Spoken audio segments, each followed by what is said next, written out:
Robban nikmata, bisa bermakna dialah zat yang bisa menambah, ya, zada, ya, zada, atau robba as-sobiyah, yang bisa bermakna robba sobiyah itu memelihara anak laki-laki. Ya, sobiyah itu anak laki-laki.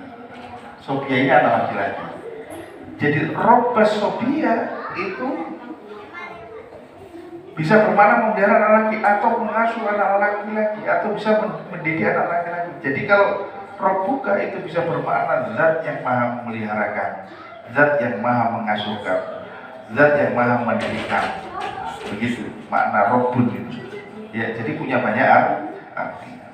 Nah, ini sinonimnya itu bisa bermakna ilahun, ilahuka, Tuhan, atau kholiquka, pencipta. Nah, jadi yang dituju Rabbuka ini siapa? Ya Allah. Nah, baik. Apa rahasia pemilihan dari kata Rabbuka pada ayat ini?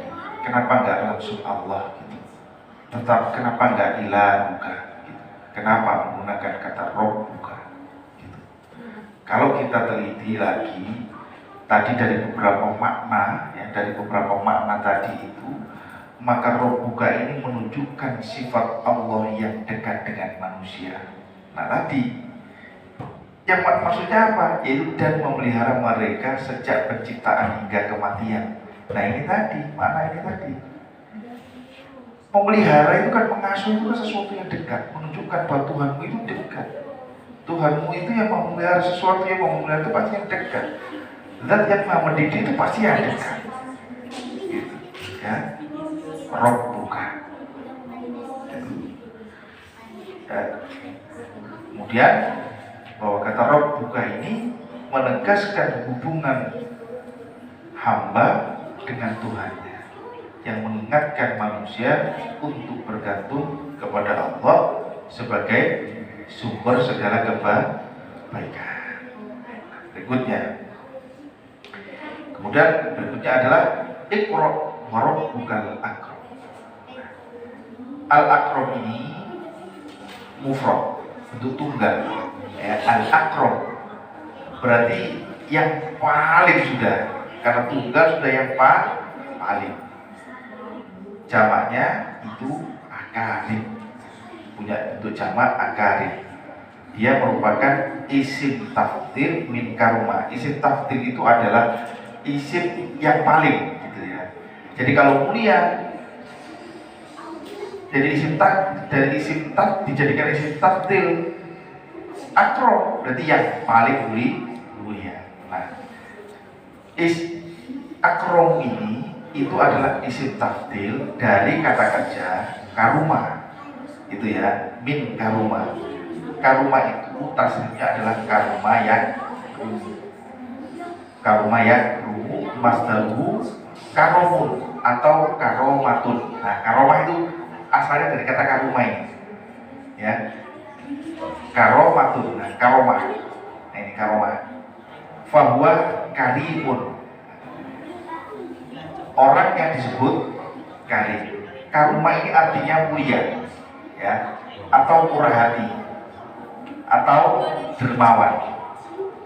Berarti kalau karuma, dia itu yang mulia, atau dia yang murah hati, atau dia yang dermawan.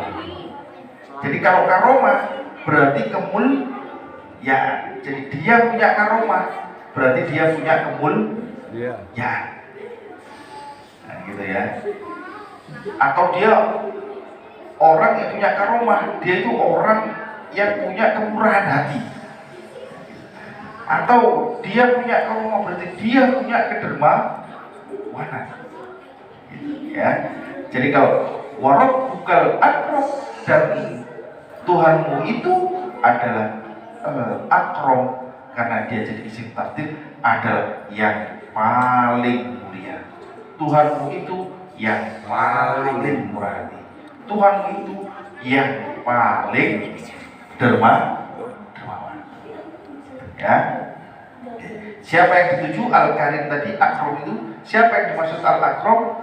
Yaitu Allah.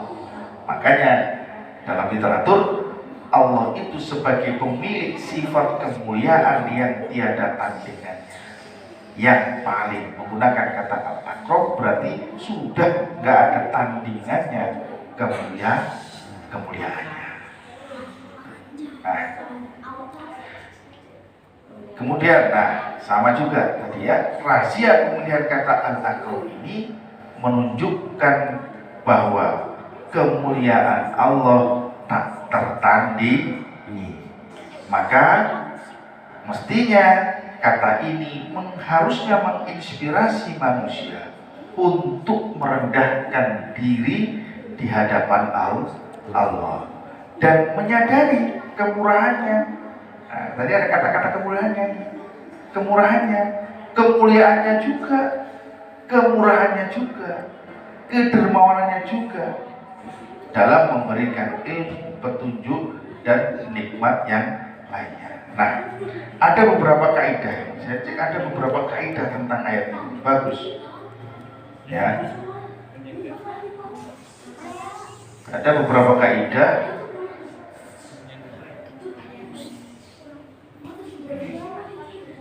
terkait dengan ayat ini. Nah, ini.